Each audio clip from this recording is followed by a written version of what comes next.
السلام علیکم پیارے ناظرین، ہم قاری حنیف ملتانی صاحب کے نئے بیان کے ساتھ اگین آپ کو اس چینل پر خوش آمدید کہتے ہیں۔ آج کے خوبصورت اور دلچسپ قاری صاحب کے بیان کا موضوع ہے نیک عورت کے یتیم بچے۔ بہت ہی پیارا قاری صاحب کا یہ بیان ہے، آپ دوستوں سے گزارش ہے ضرور اس بیان کو آخر تک سنتے رہیے، جزاک اللہ۔ چلیے بیان شروع کرتے ہیں۔ سانس رکتا ہے، کوئی چیز پکڑے ہوئے سانس کو، اللہ پاک فرماتے ہیں قل اللہ یحییکم، قل اللہ یحییکم ثم یمیتکم ثم یجمعکم الی یوم القیامۃ لا ریب فیہ۔ تم نہ تھے، میں نے تمہیں بنا لیا، ہاتھ کان تمہیں دیے، ناک دیا، آنکھیں دی، عقل دی، شعور دیا، تندرستی دی، کتنے خوبصورت خوبصورت بچے عطا فرمائے، کتنے پیارے پیارے لخت جگر نور نظر عطا کیے۔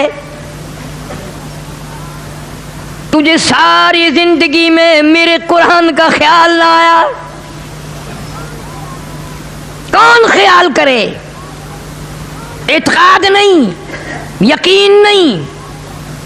جن حضرات کا یقین تھا وہ سب کچھ کما کے لے گئے اس دنیا سے، اسی ماحول میں روٹی بھی کھاتے تھے، پانی بھی پیتے تھے، بال بچوں والے بھی تھے، سب کچھ تھا، لیکن خدا کی قسم جب ان کی موت آنے لگی جنت کے نقشے کھینچ کر سامنے کر دیے گئے،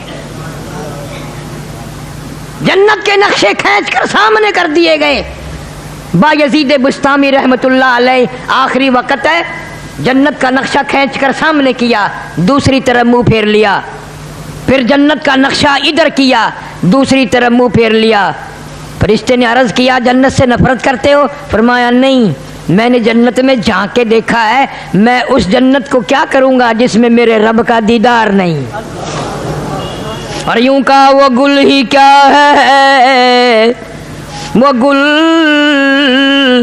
گل ہی کیا ہے کہ جس گل میں بو نہ ہو، وہ گل ہی کیا ہے کہ جس گل میں بو نہ ہو، وہ دل ہی کیا ہے کہ جس دل میں تو نہ ہو، میں اس جنت کا کیا کروں گا جس میں میرے رب کا دیدار نہیں۔ دنیا کے اندر ہر قسم کا آدمی آیا، خدا کی قسم ایسے لوگ بھی اس دنیا میں آئے اور ادھر دم نکلنے لگا، موت آنے لگی، پریشانی ہونے لگی، ادھر آواز آئی لا تخافوا ولا تحزنوا وابشروا بالجنہ، غم نہ کر، خوف نہ کھا، خوش ہو جا جنت الفردوس کے لیے جس کا تجھ سے دنیا میں وعدہ کیا۔ مدنی کریم صلی اللہ علیہ وسلم نے، قرآن پاک نے، اللہ والوں نے جس جنت کا وعدہ دیا وہ جنت تیرا انتظار کر رہی ہے، 8 دروازے کھلے ہوئے ہیں۔ اور ایسا آدمی بھی اس دنیا میں آیا، مرتے وقت کوشش کے باوجود منہ سے کلمہ نہ نکلا، کلمہ نہیں نکلتا، لوگوں کے کہنے پر بھی کہ کلمہ پڑھو حضرت جی، کلمہ پڑھو ابا جی، کہتا ہے پڑھتا ہوں، کوئی چیز میری زبان کو پکڑے ہوئے ہے، پڑھنے نہیں دیتی۔ یہ سارے مناظر حالات تمہارے سامنے ہیں۔ یہاں ضلع جنگ میں ہیڈ ترمیم دنیا جانتی ہے، اخباروں میں بھی آیا، لوگوں نے بتایا، کئی سال ہو گئے، دریا میں ایک لاش تیرتی ہوئی آئی، پولیس کے آدمیوں نے نکال کر بستی والوں کے ذمے لگا دیا کہ مسلمان ہیں، دفن کفن کرو۔ مولوی کو بلایا لوگوں نے، لاؤڈ اسپیکر کھولا، چندہ مانگا، 2 آنے، مائیوں بیٹیوں بہنوں، 2 4 آنے چندہ بھیجو، بے وارسی لاش ہے، کفن خریدنا ہے۔ چندہ آیا، کفن خریدا، جنازہ پڑا، دفن کر دیا۔ تیسرے دن پتہ چلا جس پہ